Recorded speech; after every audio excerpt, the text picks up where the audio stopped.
Hi అండి, నేను మీ Shilpa Vinay. Welcome to Vinsy kitchen. ఈరోజు మనం ఒక పాతకాలం నాటి స్వీట్ రెసిపీని చూద్దాము. నేను కూడా ఈ స్వీట్ తిని చాలా ఏళ్ళు అయిపోతుందండి. నా చిన్నప్పుడు ఎక్కువగా చేసేవాళ్ళు మా ఇంట్లో. రీసెంట్గా అన్నపూర్ణి మూవీలో నయనతార చేసింది ఉక్కిరిని. అప్పటి నుంచి అది చూసినప్పటి నుంచి కూడా నాకు కూడా తినాలనిపించి నేను ఇంట్లో చేశాను.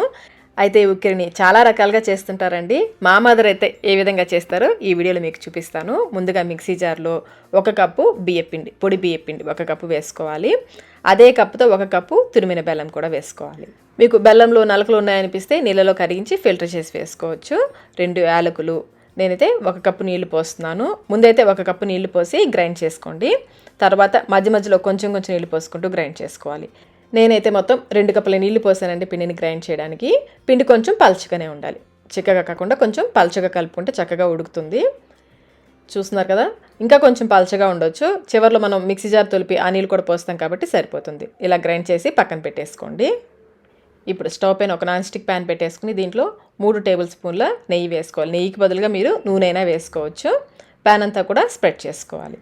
నెయ్యి బాగా వేడెక్కిన తర్వాత మనం గ్రైండ్ చేసుకున్న పిండిని వేసేసుకోవాలి.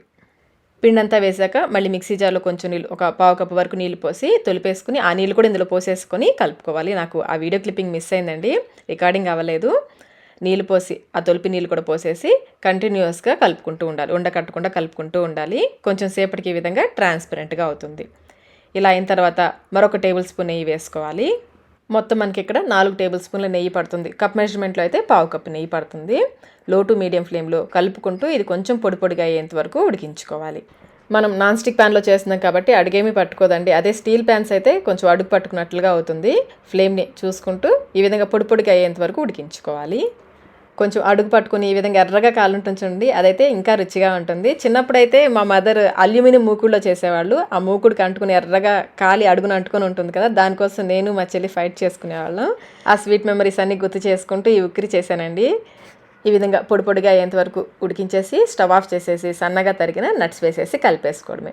అంతేనండి, సింపుల్ స్వీట్, పాతకాలం నాటి 100 ఏళ్ల నాటి సింపుల్ స్వీట్ ఉక్కిరి రెడీ అయిపోయింది. మనమైతే పొడి బియ్య పిండితో చేసాం కదండి ఉక్కిరి. కొంతమంది అయితే బియ్యం నానబెట్టి గ్రైండ్ చేసి కూడా చేస్తారు. ఇంకా అరిసెలు చేసేటప్పుడు అరిసెల పిండిలో కూడా చివర్లో కొంచెం అరిసెల పిండిలో నీళ్లు పోసి పలచగా చేసి దాంతో కూడా ఉక్కిరి చేస్తారు. ఎలా చేసినా కానీ ఉక్కిరి రుచి అయితే అద్దరిపోతుందండి. మీరు కూడా ఒకసారి తప్పకుండా ట్రై చేయండి.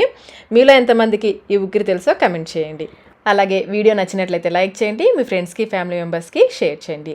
మన ఛానల్ని ఫస్ట్ టైం చూస్తున్నట్లయితే సబ్స్క్రైబ్ కూడా చేసుకోండి. Thank you.